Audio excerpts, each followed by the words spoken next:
Hi hello everyone, welcome to Srini's FTV. ఈరోజు నేను పాల నుంచి స్వచ్ఛమైన నెయ్యిని ఎలా తయారు చేయాలో చూపిస్తాను. ముందుగా పాలను ఇలా బాగా మరగపెట్టుకోవాలి.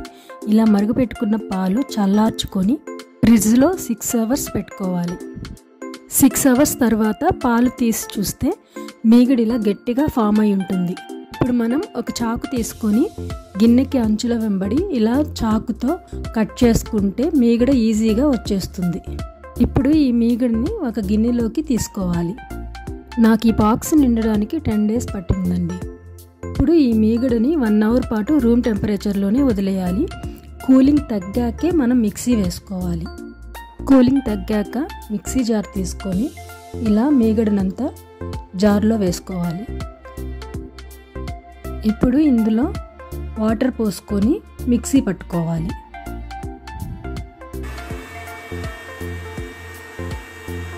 చూడండి, ఇప్పుడు మనం మిక్సీ పట్టుకున్నాక వెన్న వాటర్ 2 సపరేట్ అయిపోయాయి. ఈ వెన్నను తీసుకొని మనం ఒక మందపాటి కడాయిలో వేసుకుందాం. ఇలా మొత్తం వెన్నని బాండల్లో వేసేసుకోవాలండి.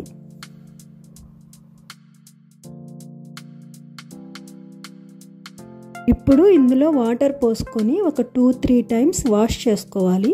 ఎందుకంటే ఇది మనం 10 days స్టోర్ చేసుకున్నాం కదా, ఇలా వాష్ చేసుకుంటే స్మెల్ రాకుండా ఉంటుంది. ఇప్పుడు ఈ వెన్నని స్టవ్ మీద హై ఫ్లేమ్లో పెట్టుకొని బాగా కరిగిపోయే వరకు ఉడకపెట్టాలి. ఇలా వెన్న మొత్తం పూర్తిగా కరిగిపోయాక మనం హై టు మీడియం ఫ్లేమ్లో ఈ వెన్నని కాసుకోవాలి. ఒక 5 minutesకి నెయ్యి ఇలా సపరేట్ అవుతుంది. ఈ స్టేజ్లో మనం సిమ్లో పెట్టుకొని నెయ్యిని కాచుకోవాలి.